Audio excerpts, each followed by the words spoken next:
ঐশানী, কাজল দিদি কবিতাটা শুনিয়ে দাও তো।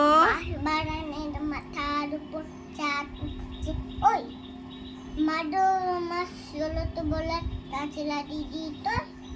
পুতুলি ধারে লেবুর তলে ফোটাই ঠোঁটে সোনার জলে লেবুর দন্ডে ঘুম আসে না, তাই তো যাদের তুই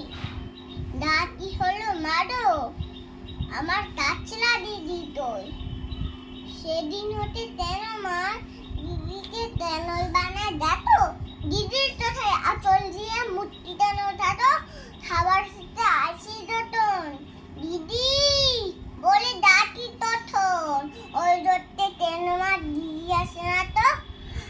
আমি ডাকি তুমি কেন চুপটি করে থাকো, এই বলো মা দিদি কোথায় দেখলে আসবে আবার তবে, তাই যে আমার নতুন ধরে পুতুল বিয়ে হবে, দিদির মতন ফাঁকি দিয়ে আমিও যদি দুধ দেয়, তুমি তখন একটা ধরে তেমন ধরে ডোবে, আমিও নাই দিদিও নাই তেমন মজা হবে, ফুল চাপাতে ভরে গেছে চিউলি ডালের তল, মারা যেন মা পুতুল তেতে আমি তখন জল, ডালিম গাছের ফাটে ফাটে বুলবুলি কি উড়ে তার উড়ে তুমি দিও না মা চিঠি দিয়ে ফল, দিয়েছে বলবি তখন বলবি কি মা বল। গুড।